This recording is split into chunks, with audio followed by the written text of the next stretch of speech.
friends! Welcome to the All-Canadian Reptile Girl. I'm Annalise, and this is Rosa, my bearded dragon. And this is Oscar, not my bearded dragon. He insisted on being here. Anyways, generally speaking, reptiles like Rosa here are pretty easy to keep. There are some exceptions, of course, but overall, as long as you've done your research, they're not too difficult. But as easy as they are, when you have multiple reptiles, or 42, like me, even easy care can become difficult and time-consuming. Today, I will walk you through some of those tools, tips, and tricks that I have learned that just might help you too.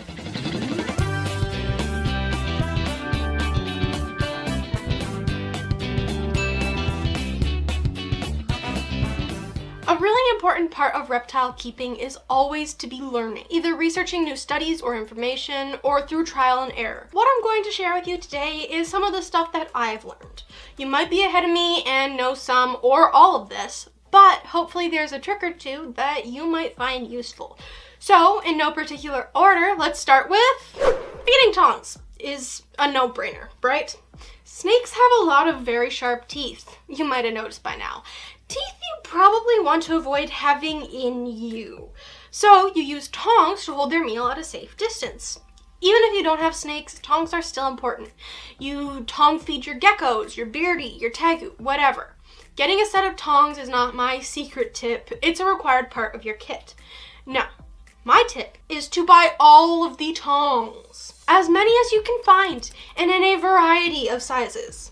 I don't know what it is about them, but they walk away. You put them down, they walk away. You have a dedicated drawer they go into, yeah, they will just disappear from there too. If you have enclosures in multiple rooms like I do, it gets even worse. These are half the tongs I have. Why only half, you may ask? Because all the rest are on walkabout. My point is, buy lots of tongs. Trust me. I mean, we have like a giant pair that's like 3 feet long that we use to feed like the jumerals and hobs sometimes, with like blue handles, and we looked for like 20 minutes over the entire house. We cannot find them. Where? Taking care of multiple reptiles means that there is always something that needs to be done, and it is super easy to forget something. Oh, speaking of forgetting something, I forgot to mention that this is not Rosa. This is Johanna, my Cali king snake. Rosa is not a shape-shifting alien that we know of. Dun, dun, dun. Make a list of tasks that need to be done by day or week, whatever. In my family, we each have a list that really should be laminated that outlines the various things that need to be done for our animals and, in my case, my channel. Lists and assigned tasks are a great way to keep things on track. Weighing your reptiles regularly is a good idea. It helps you monitor their health, particularly if you have snakes that like to go on hunger strikes. Monty. Missing meals for weeks or months at a time is not uncommon, but a trip to the vet might be in order if your snake is not eating and you start to see a drop in weight. But how do you weigh your snakes? Oh. Unless it's a big snake, your noodly friend will probably not even register on your regular bathroom scale. Good luck getting them to stay put even if they do fit there. Bins will help with this though. So, what do? I like to take a cloth or mesh bag like these and weigh my snakes using a fishing scale. It's easy peasy.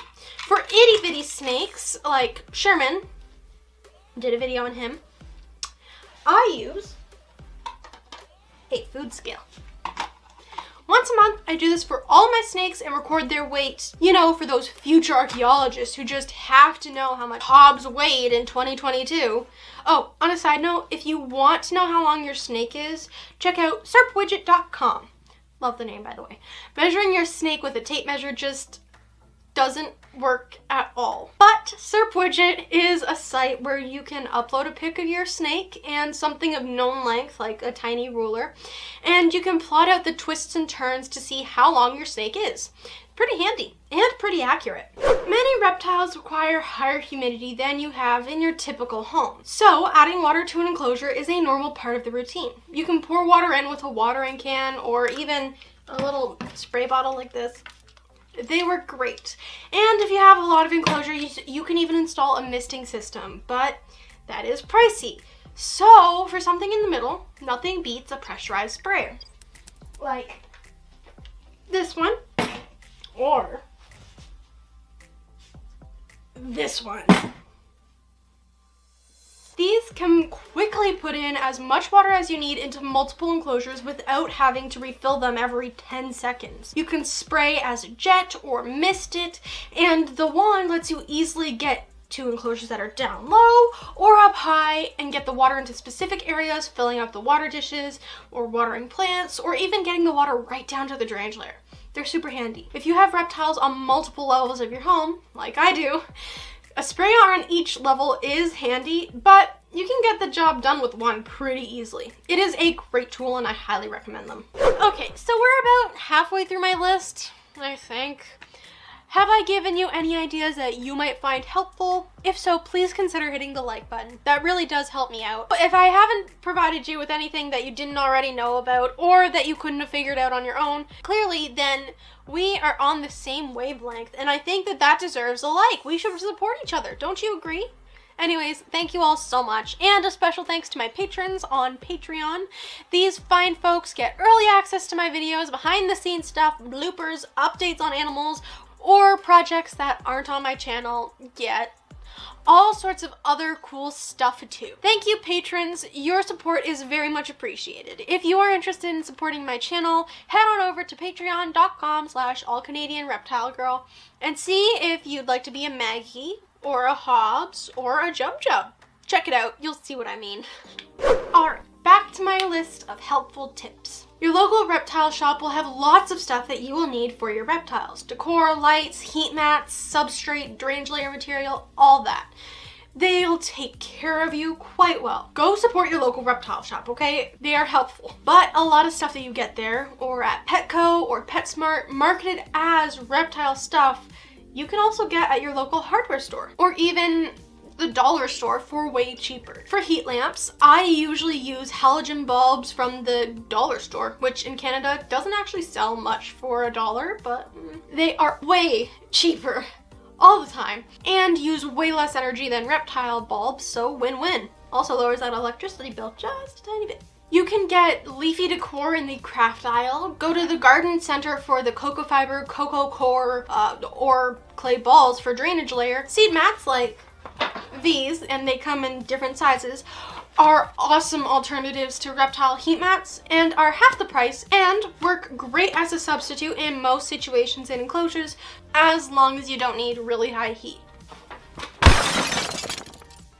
For enclosure build stuff, you need plywood, silicone, spray foam, grout. You could go to your local Home Depot, or you could go to a secondhand donation-based home improvement store like Restore. Not sponsored though, yet. The tools and materials are donated, so it's basically recycling, and the sales go to Habitat for Humanity, so you get stuff for super cheap, you're not wasting anything, and you get to help your local community. Isn't that neat? Rosa likes it. What's better than cheap? Free! You can buy rocks, branches, leaves, bark, and stuff at your reptile shop, but you can also get all of that stuff for free from outside. Collect branches from your yard or the woods if you're allowed to. Take a stroll on yard pickup week in your neighborhood. You might find some awesome branches that your neighbor conveniently left out for you. After a windstorm is another great time to find really cool branches and bark and stuff. In the fall, gather up bags of leaves of different shapes and colors. Cook what fits in your oven to sterilize, or a quick scrub with mild bleach solutions in your bathtub. I have a video about it, and it's good to go. Go check out your local landscaping company to get all sorts of incredible rocks from all sorts of cool places for a fraction of what you'd pay at your reptile or aquarium shop. I got rocks that I picked up from a landscaping company that come from all over the world, but I made the mistake of leaving them in my living room. And that's how I busted my toe. Providing enrichment for your reptiles is a great way to stimulate their brain. Studies show that in snakes, regular enrichment helps them to adapt to new situations and makes them more resilient. Basically, it makes them less likely to get stressed out by new experiences. Give them something to explore. Smaller snakes might like exploring in a dog toy like this. Just make sure that even the smallest holes they can fit through, There are multiple sizes on this. Or this cat toy, where you can hide like a tasty mouse inside for them to find. For my bigger arboreal snakes, they really like twisting around this thing. I just put it outside of Hobbs's enclosure and he's just so happy. Just come out, climb all over it, and just hang out. You can also give them like stools or chairs, not chandeliers, trust me. Just give them stuff that they can twist and turn into that they won't break and they cannot get stuck in. They will thank you for it in their own snaky way that you cannot possibly comprehend or reciprocate. Even the most handleable and well-socialized snakes will occasionally have a bad day or need to be taken out of food mode. There will very likely be a scenario where you will want or need to touch your snake with something that is not your hands. I don't know what to do with that. That's where these come in handy. Get it? Come in handy? No. For snakes with a high food drive, a gentle touch with a hook will let them know that it's handling time and not feeding time. You can then, depending on the snake, maneuver them out with the hook or reach in with your hand. I'll be honest, I should probably use these more. I don't use my hooks all that much, but I find I use them primarily for tap training with a new snake that's not used to being handled. Once they're kind of used to me and I've learned to read their moods, I generally just use my hands. But that's just me. Using a hook regularly is probably the best practice, and I do recommend it even if I don't really do it myself. But you can do whatever you want. I'm not your mom. Just like decor and husbandry stuff, your local reptile shop will have everything you need to keep your pets fed.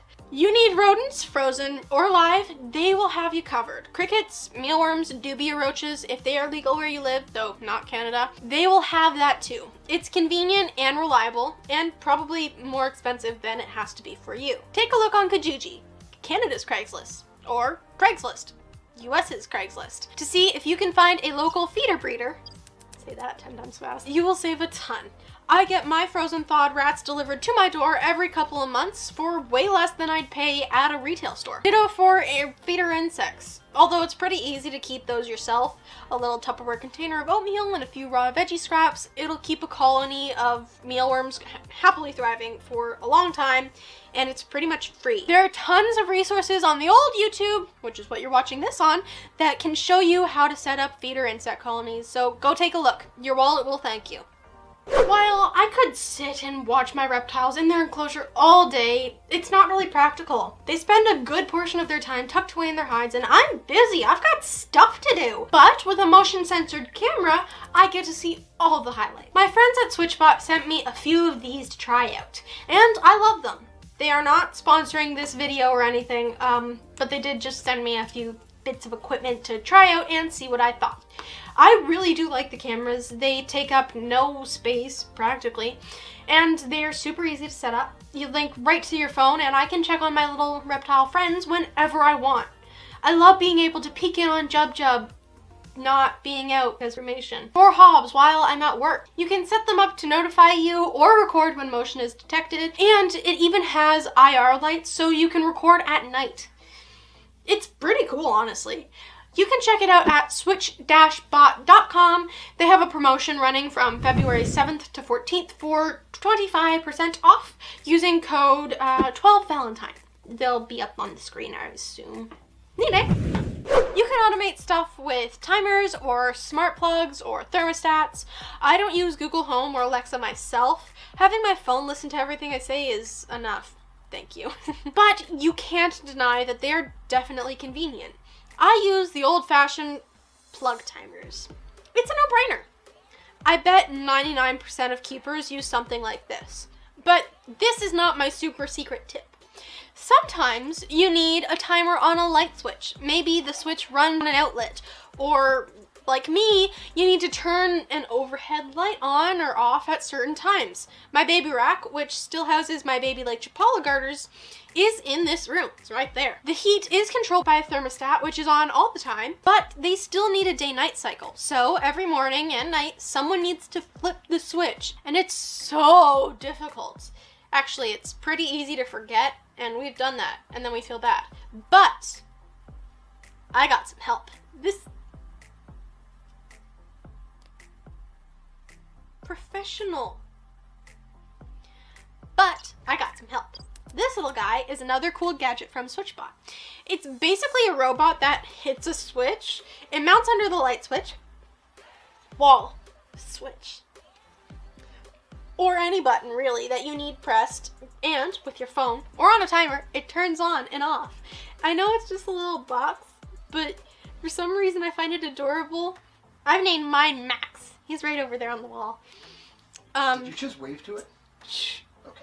I named it Max just so I can say, hit the button, Max, when he does his little thing with the zzz. Push the button, Max. Just makes me smile is all. Also, I've installed one of these on my humidifiers to turn it on and off all throughout the day, and it works great on that as well. So, yeah. Pretty good. Thanks, SwitchBot. I love Max. Like I mentioned earlier, most reptiles will need levels of heat and humidity different from what's in your house, depending on where you live, of course. And these humidity levels can affect the overall happiness and health of your animal. In some cases, the wrong humidity levels, even for a short period of time, can be fatal. That is why good gauges are so important. You can use these dial thermometers, hygrometers, and they're super cheap, but they are not great. Even though it says it's okay, it's even lying straight to your face. Get yourself a digital gauge and you'll actually get a sense of what's really going on. I use these little ones here in a lot of my enclosures. I got 12 of these for 30 bucks. I tested them against different, more expensive gauges and they were bang on. Super cheap and accurate. Works for me, honestly. They are also small, so it's not obtrusive to mount more than one in an enclosure if you need to monitor your hot and cold side. I'll put a link down below if you want them. I think they're great. For the price, you really can't beat it. The only drawback is that you need to physically be at the enclosure to see what's going on.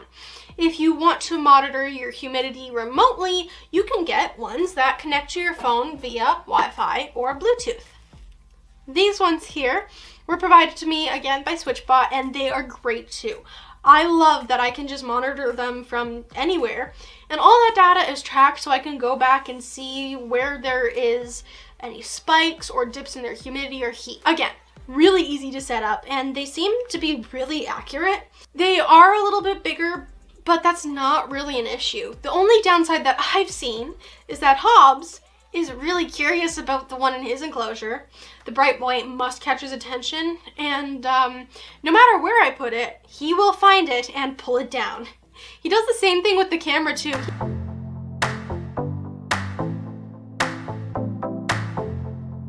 He is a bit of a butt. He's very mischievous. Accurate digital gauges are great. Ones that you can check with on your phone are even better. This is a liar. If I counted right, I think that's 11 tips or tricks to make your life as a reptile keeper or caretaker a little bit easier. Well, 12 if you include my advice about the researching. Do lots of that. I hope you found some of these helpful. Let me know in the comments below if you've tried any or all of these, or if you have different ones that I haven't included in here. Thank you so much for watching, and until next time, remember to nurture all nature. Bye! Get it? Come in handy. You don't. For snakes? Pretty proud of yourself for that one, aren't you? Very. You shouldn't be. I am going to be anyways.